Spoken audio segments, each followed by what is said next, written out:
오늘 성경은 모세가 120년을 살아오면서 왕자로도 살아보았고 광야에서 목동으로도 살아보았고 목자로도 살아보았고 민족의 지도자로 이스라엘 백성들을 구원하여 광야 40년 동안 민족의 지도자, 하나님의 영적 지도자로도 살아보았습니다. 인생을 마무리하는 그 즈음 이스라엘 백성들을 이끌고 이제 가나안 땅 바로 앞까지 이르게 되었습니다. 사명도 다 감당했습니다. 인생의 마지막 사명을 마무리 지으면서 모세가 하나님 앞에 기도를 합니다. 마음속에 있는 소원을 가지고 하나님 앞에 기도를 합니다. 그 기도 제목은 하나님, 저도 이스라엘 백성들과 함께 가나안 땅에 들어가게 해주세요. 약속의 땅, 아름다운 땅에 저도 들어가게 해주세요. 이렇게 기도하는데 하나님이 이런 지하에 딱 잘라서 거절하십니다. 안 된다고. 그러면서 모세에게 주신 말씀이 오늘 우리가 듣고자 하는 메시지입니다. 거절하시면서 모세에게 주시는 메시지가 무엇일까? 그리고 오늘 우리에게 주시는 하나님의 말씀 마음이 무엇일까? 잘 붙잡으시고 믿음으로 건져 올리시면서 영적 교훈을 얻으시기를 주님의 이름으로 기원합니다. 23절 말씀 보겠습니다. 그때에 내가 여호와께 간구하기를. 모세가 하나님 앞에 간구하는 그 시간, 어떤 시간입니까? 가나안 땅에 들어가기 직전, 이스라엘 백성이 요단강 동쪽에 있는 그런 시간입니다. 24절, 주 여호와여, 하나님 크신 분입니다. 전능하신 분입니다. 능력의 하나님입니다. 이 세상의 그 누구와 어떤 신과도 비교할 수 없는 하나님은 전능하신 위대한 능력의 하나님이십니다. 이렇게 고백합니다.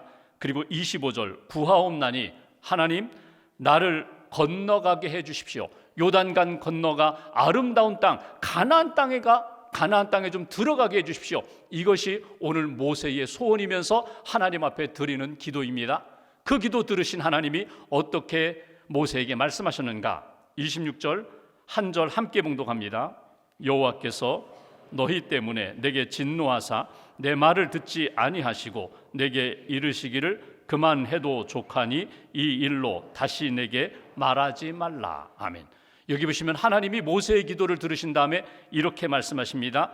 그만해도 족하니, 됐어, 다 알아, 다 들었어, 내 속마음, 내 소원 다 알아, 그만해. 그리고 그 기도 제목 더 이상 나에게 말하지 마라. 그 기도 들으신 하나님이 딱 자르시는 것을 보게 됩니다. 특별히 26절 앞부분에 보시면 여호와께서 너희 때문에 내게 진노하사, 이스라엘 백성들의 허물과 죄 때문에 하나님이 내게 진노하셨다는 것입니다. 이스라엘 백성들의 허물과 죄를 모세가 제대로 처리하지 못해서, 회복시키지 못해서 하나님이 내게 진노하셨고, 하나님 앞에 이스라엘 백성들과 나의 죄 때문에 결국 내가 가고 싶은 땅, 들어가고 싶은 가나안 땅에 들어가지 못하게 되었다고 이렇게 말하는 것을 우리가 읽어볼 수가 있습니다. 오늘 이 모습을 우리가 한번 이렇게 풀어보면은 그만해도 좋게, 그만해도 족하니라. 내 마음, 내 소원 다 들었어. 그러나 너희 백성들과 너희의 죄 때문에 내가 허락할 수가 없어. 이 하나님의 마음이 무엇일까? 이 말씀을 통하여 우리에게 주시는 메시지가 뭘까? 이스라엘 백성들이 광야 40년을 지내오면서 하나님의 마음을 아프게 한 때가 한두 번이 아닙니다. 은혜를 받았어요. 구원을 받았어요. 큰 사랑을 받았어요. 매일매일 만나를 하나님으로부터 영의 양식, 육의 양식으로 먹으면서도 감사가 없어요. 원망과 불평하던 그들이 신광야에서 물이 없다고 해서 하나님을 원망하고 모세를 원망하는 그런 때가 있었습니다. 민수기 20장에 보면은 하나님 앞에 모세가 기도합니다. 물을 주세요. 이스라엘 백성들 물이 떨어졌습니다. 물을 주세요. 하나님이 모세에게 말씀하십니다. 저 반석을 명하여, 반석에게 명령을 하여 물을 내어 이스라엘 백성들에게 마시게 하라고. 그런데 하나님의 말씀을 받았음에도 불구하고 모세가 화가 났어요. 이스라엘 백성들 불신앙적으로 그렇게 하나님 앞에서 원망하고 불평하는 그들을 바라보면서 막 분노가 치밀어 올라요. 그래서 모세가 이스라엘 백성들에게 무엇이라고 말합니까? 이 반역한 백성들아, 패역한 놈들아, 믿음이 없는 놈들아, 불신앙적인 말을 해요. 그리고 이런 이야기를 합니다. 우리가 너희를 위하여 물을 내어주랴. 여러분, 언제 모세가 물을 만들어낸 적 있나요? 아론이 물을 낸 적 있나요? 없어요. 하나님이 다 물을 내주셨거든요. 메추라기를 공급하셨거든요. 만나를 공급하셨거든요. 그냥 중간에서 모세와 아론은 쓰임받은 것뿐인데 오늘 모세가 화가 나가지고 불신앙적인 말을 하는 것입니다. 이 패역한 놈들아, 이 반역한 사람들아, 믿음이 없는 사람들아, 우리가 너희를 위하여 그럼 물을 내어주랴? 그러면서 하나님은 명령하여 물을 내라고 하셨는데 지팡이로 반석을 쾅쾅 2번 치면서 결국 물을 내어 그들에게 먹였다는 거예요. 이 일에 대하여 민수기 20장 12절에 보면 하나님이 이렇게 말씀하십니다. 여호와께서 모세와 아론에게 이르되 너희가 나를 믿지 아니하고 이스라엘 자손의 목전에서 내 거룩함을 나타내지 아니한 고로 너희는 이 회중을 내가 그들에게 준 땅으로 인도하여 드리지 못하리라. 여러분, 무슨 이야기입니까? 내가 믿음 없이 행했다는 거예요. 너희가 거룩함을 나타내지 않았다는 거예요. 하나님의 영광을 나타내지 않은 것 때문에 너는 가나안 땅에 들어갈 수 없어. 이렇게 말씀하시는 것이 민수기 20장 12절의 내용입니다. 여러분, 이 무리바 신광야 다툼의 사건, 불신앙의 사건을 통하여 모세는 가나안 땅에 들어가지 못한다고 이미 말씀을 주셨는데 오늘 본문에 또다시 한번 막내 아들이 엄마 치마자락 붙잡고 한 번만요, 나 한 번만 딱 들어가게 해주세요, 이렇게 요청할 때 하나님이 거절하시는 이 말씀을 통하여 우리에게 주시는 메시지가 있다는 거예요. 여러분, 그만해도 좋게, 됐어 다 알고 있어, 이렇게 거절하시는 하나님의 마음과 말씀을 통하여 우리에게 주시는 메시지. 여러분, 우리는 하나님 앞에 죄를 지을 때 그 죄를 품고 하나님의 용납하심을 받을 수가 없다는 거예요. 그래서 우리는 하나님께 죄를 고백하고 허물을 고백하고 죄를 회개해야 할 때 회개함으로 하나님의 용서와 하나님의 은혜를 받을 수가 있다. 이것이 우리에게 주시는 메시지예요. 우리 자신을 돌아보면서 하나님의 영광을 가리고 하나님의 거룩함을 훼손한 일이 없는가? 하나님의 뜻을 이루는 일에 불순종하는 일이 없는가? 감정적으로 욱해서 하나님의 영광을 가리는 그런 말을 한 적이 없는가? 우리 자신을 다시 한번 돌아볼 필요가 있다는 것입니다. 여러분, 모세가 누구예요? 위대한 민족의 지도자예요. 하나님이 택하고 하나님이 쓰신 하나님의 사람이에요. 하나님과 이스라엘 백성들의 중재자예요. 지도자예요. 그럼에도 불구하고 그가 인간적으로 함부로 말하고 불신앙적으로 말하고 그가 하나님의 말씀에 온전히 순종하지 못할 때 하나님의 영광을 가렸다고, 거룩함을 드러내지 못했다고 하나님이 그를 책망하시는 것을 우리가 본문에서 보게 됩니다. 여러분, 우리가 하나님의 부름받고 은혜받은 자예요. 구원받은 자예요. 그럼에도 불구하고 내 삶에 하나님의 영광을 가린 일은 없는가? 지난 한 주간만 한번 돌아보십시오. 내가 하나님 앞에서 죄라고 하면은 우리는 큰 어떤 행위에 있어서 잘못된 죄만 생각하는데 여러분, 한번 이렇게 점검해 볼까요? 하나님 없이 생각하고 말한 일은 없는가? 하나님이 나와 함께 하시는데 하나님 없이 하나님 앞에서 살아야 할 우리가 하나님 없이 살아간 일은 없는가? 그게 죄라는 거예요. 하나님과 우리 사이에 여러분, 예수님을 주셨어요. 예수님을 믿고 예수님을 의지하여 기도합니다. 성령님을 의지합니다. 언제나 하나님 앞에서 겸손하게 살아가야 할 우리들, 하나님을 따라가야 할 우리들, 언제 나도 모르게 하나님보다 앞서가게 됩니다. 하나님보다 높아지게 됩니다. 그것은 죄예요.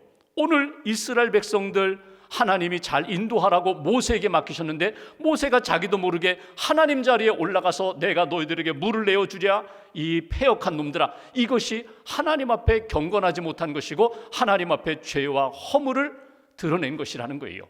여러분, 우리 앞에 거울이 있습니다. 말씀의 거울이 있습니다. 말씀의 거울로 한번 나를 비춰보세요. 누가 보여요? 내가 보이고 나와 함께 하시는 주님이 보여요. 말씀을 통하여서 주님이 나와 지금도 함께 하시고 주님이 안타까워하시는 마음을 느낄 수 있는 그 영적인 눈으로 바라볼 수 있는 하나님의 사람이 되셔야 돼요. 나는 하나님보다 앞서가지 않겠습니다. 나는 하나님보다 높아지지 않겠습니다. 교만하지 않겠습니다.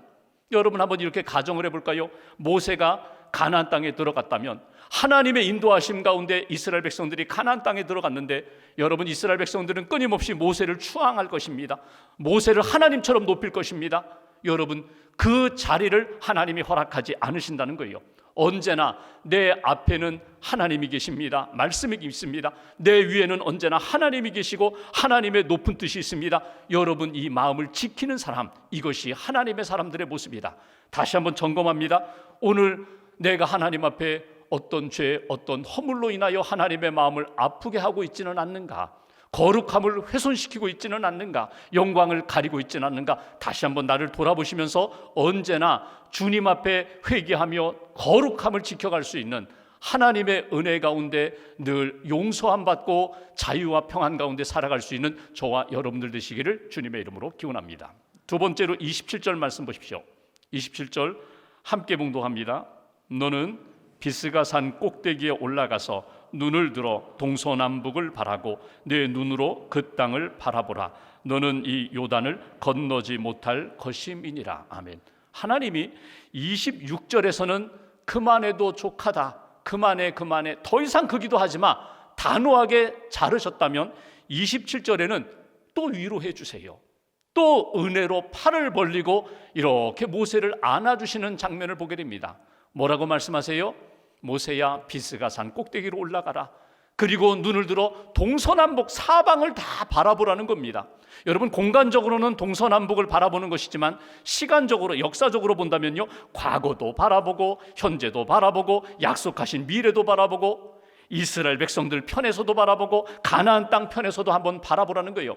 이 모든 역사의 주관자가 되시는 주님이 내가 바라보도록, 내가 기억하도록, 내가 깨닫도록 지금 너를 세워주셨다는 거예요. 그리고 구체적으로 이렇게 말씀합니다. 눈을 들어 그 땅을 바라보라.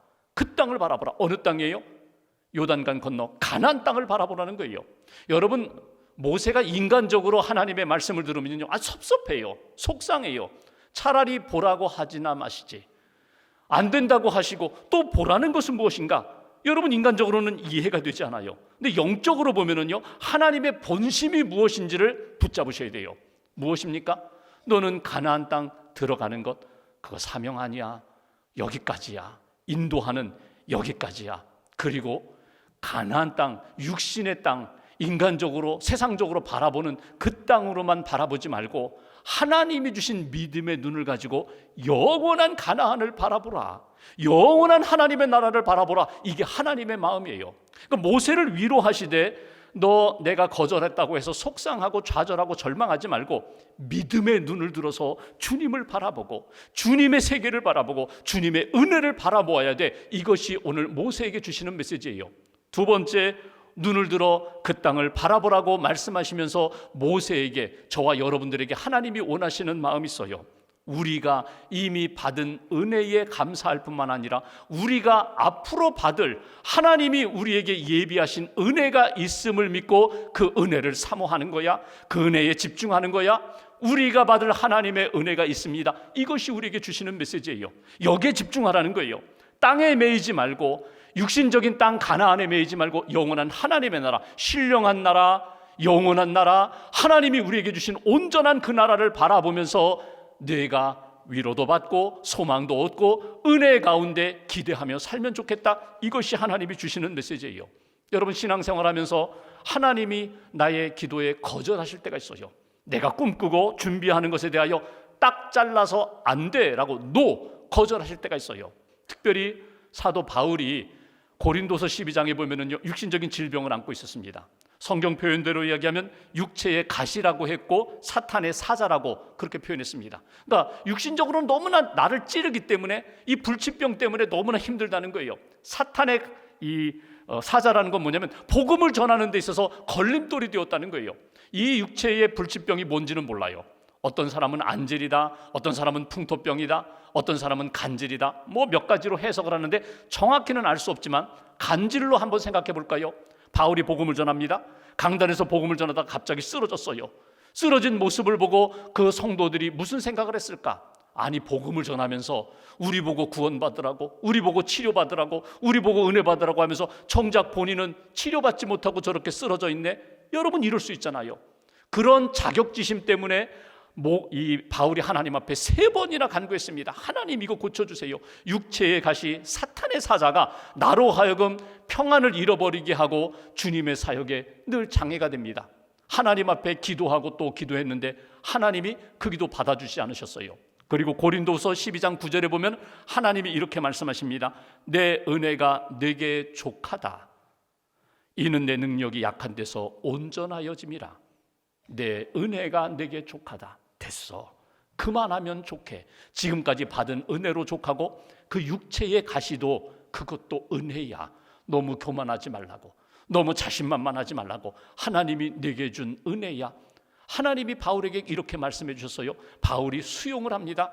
그리고 누가라는 의사를 붙여주시고요, 그가 가는 곳마다 힘들고 약하고 핍박 가운데 있을 때마다 하나님이 감당할 수 있는 힘과 능력을 주셨어요.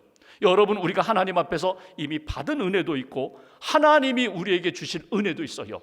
모세가, 사도 바울이 그 은혜를 사모했다는 거예요. 그 은혜를 사모하면서 지금 상황 가운데 좌절하지 아니하고 절망하지 않고 원망하지 않고 믿음으로 소망 가운데 걸어가는 사람, 이것이 믿음의 사람들의 모습이고, 오늘 저와 여러분들에게 하나님이 기대하시는 것이 우리가 받을 은혜, 내가 받을 은혜가 분명히 있다. 주님을 바라보면서 그 은혜를 사모하고 집중하라는 거예요. 여러분, 히브리서 11장에 보면은 믿음의 사람들이 쭉 나옵니다. 아브라함이 나오고 모세가 나오고 다윗이 나오고 믿음의 선조들이 쭉 나와요. 믿음은 바라는 것들의 실상이요 보이지 않는 것들의 증거다. 그들이 어떻게 살았는가? 믿음으로 산다는 것이 무엇인가? 특별히 11장 13절부터 16절에 보면은 믿음의 사람들 이렇게 살았다. 믿음의 사람들은 다 믿음으로 살다가 믿음으로 죽었다는 거예요. 그들은 하나님이 약속하신 그 세계를 바라보고 환영하고 나는 순례자 나그네입니다, 이렇게 증언하면서 살았다. 이 땅이 영원한 내가 거할 땅이 아니라 저 하나님이 예비하신 땅이 있습니다. 그것을 바라보며 살았다. 천국을 바라보며 살았다. 16절에 보면 이렇게 표현합니다. 이제는 더 나은 본향을 사모하니 곧 하늘에 있는 것이다. 하나님이 예비해 주신 그 천성, 하나님 나라를 바라보면서 믿음으로 걸어갔던 것처럼 우리 믿음의 사람들도 마찬가지라는 거예요. 모세가 그러해야 했던 것처럼, 다윗이 그러했던 것처럼, 사도 바울이 그러했던 것처럼 우리도 그 본향을 향하여, 영원한 하나님의 나라를 향하여 눈을 들어 바라보고 준비하고 그리고 증언하면서 고백하면서 살아가는 하나님의 사람이 되어야 한다. 여러분, 우리가 땅 위에 서서 걷고 있지만 여러분, 우리는 언제나 주님을 바라보며 주님의 나라를 사모하며 살아가는 인생이 되어야 돼요. 준비하셔야 돼요. 주님이 우리와 함께 하신다. 주님이 우리에게 가장 좋은 천국을 예비하셨다. 여러분, 주일 예배는 예행 연습하는 것과 똑같아요. 천성에서, 하늘나라에서 주님과 만나 찬양하며 기도하며 주님을 만나는 연습하는 것과 똑같아요. 지난 한 주간 동안 너무나 힘들었는데, 상처도 많이 입었는데 주님의 은혜로 치유받고 위로받을 뿐만 아니라 주님께 집중하겠습니다.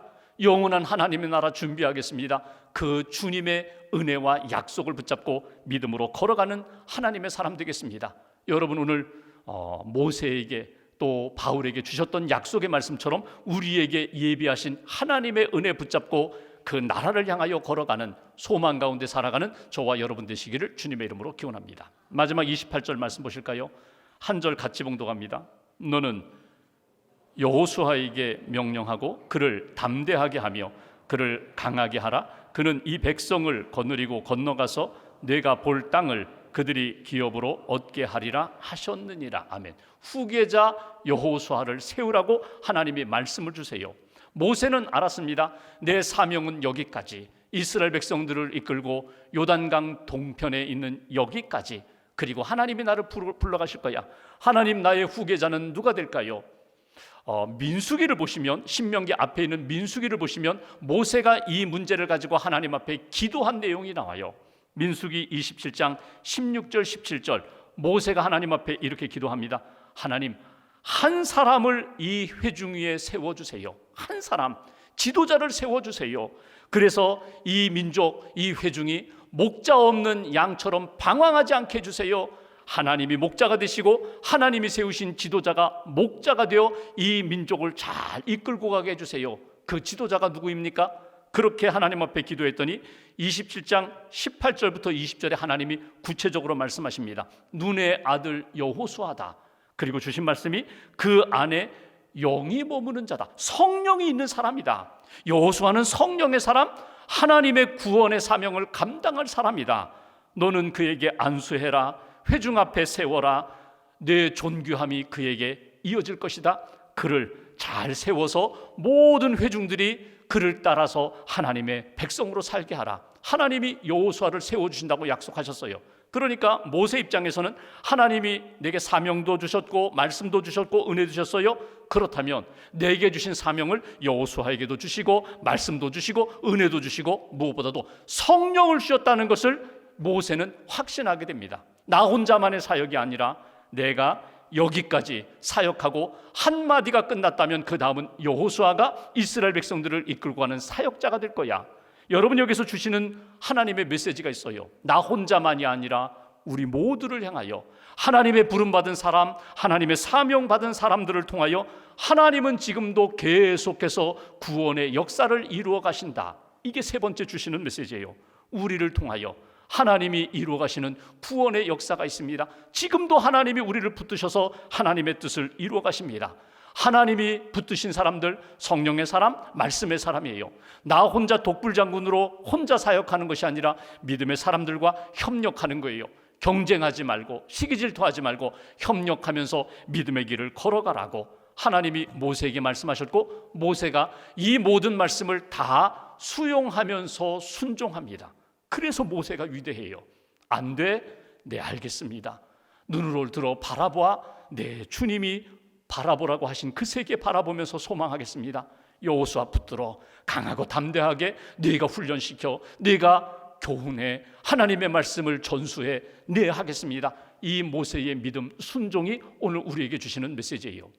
일본의 20세기 초 영적 지도자였던 우찌무라 간조에게 외동딸이 있었습니다. 어느 날 외동딸이 시름시름 앓더니 중한 병에 걸렸어요. 우찌무라 간조는 믿음이 있었어요. 우리가 기도할 때 하나님 치료하신다. 달리다곰 야이루의 딸이 아파 죽었을 때에 달리다곰 소녀에 일어나라. 그때 하나님이 그를 살려주셨는데 내 딸도 하나님이 살려주실 거야. 열심히 기도했어요. 그런데 결국 이 딸이 세상을 떠나게 됩니다. 너무나 낙심이 됐어요. 실망에 빠지게 됩니다. 영적 침체에 빠지게 됩니다. 하나님 뭡니까? 내가 이렇게 열심히 기도했는데, 내가 믿음으로 살았는데, 나는 죄도 짓지 않았는데 왜 딸을 이렇게 먼저 데려가십니까? 너무나 낙심했어요. 골방에 들어가 기도하면서 하나님 말씀으로 답을 주세요. 말씀으로 나를 좀 위로해 주세요. 말씀으로 나를 일으켜 주세요. 그가 욥기 말씀도 읽고 시편에 고난받는 자의 고백에 대한 말씀을 쭉 묵상하다가 답을 얻게 됩니다. 욥기 16장 20절, 나의 친구는 나를 조롱하고 내 눈은 하나님을 향하여 눈물을 흘리니 세상 사람들이 나를 조롱할지 모르지만 나는 눈을 들어 주님을 바라봅니다. 주님 앞에 눈물을 쏟습니다. 주님 앞에 내 마음을 다 털어놓습니다. 시편 30편 5절, 저녁에는 울음이 깃들일지라도 아침에는 기쁨이 오리라. 지금은 슬프고 아프고 힘들지만 아침, 이 밤이 지나면 나에게 기쁨을 안겨주실, 소망으로 채워주실 하나님을 찬양합니다. 두 말씀 붙잡고 그가 문을 박차고 나와서 하나님이 내게 주신 은혜가 있다고, 딸을 잃었지만 딸을 얻었다고, 이 땅에서 육신의 딸은 잃었지만 천국에 있을 내 딸을 바라보며 영원한 믿음의 딸을 내게 안겨주셨다고, 머리로만 알던 천국 영생에 대하여, 부활에 대하여 이제는 실제적으로 주님이 계신 곳, 내 딸이 있는 곳, 내가 갈 곳, 그 영원한 하나님의 나라 천국을 바라보게 되었다고. 그분은 이렇게 얘기합니다. 내 기도를 하나님이 거절하셨지만 거절하신 것이 아니라 더 큰 것으로 내게 채워주셨다고. 내가 기도하며 내 뜻대로가 아니라 하나님의 뜻 가운데 인도함 받는 인생, 이 인생이 복된 인생이라고 그는 그렇게 고백하며 간증했다는 것입니다. 여러분, 인생 살아가면서 오늘 모세가 인생 말년에 마지막 하나님 앞에 기도하고 거절당했던 것, 그 거절 속에서 더 큰 위로와 은혜를 받았던 것, 그리고 하나님이 이제는 믿음의 사람, 다음 세대를 붙잡고 세워서 하나님의 나라 잘 세워가라고 주신 또 하나의 사명을 붙잡았던 것처럼 오늘과 한 주간 동안 한번 하나님 앞에 기도하시면서 그 은혜를 체험하시면 좋겠어요. 주님 바라보고 소망 가운데 일어서겠습니다. 더 큰 은혜 사모하겠습니다. 성령 의지하여 내가 지금 겪고 있는 이 모든 어려움과 시련들, 내가 담대히 성령 의지하여 이겨나가는 하나님의 사람이 되겠습니다. 고백하시고 선포하시면서 하나님의 은혜를 뜨겁게 체험하는 저와 여러분 되시기를 주님의 이름으로 기원합니다.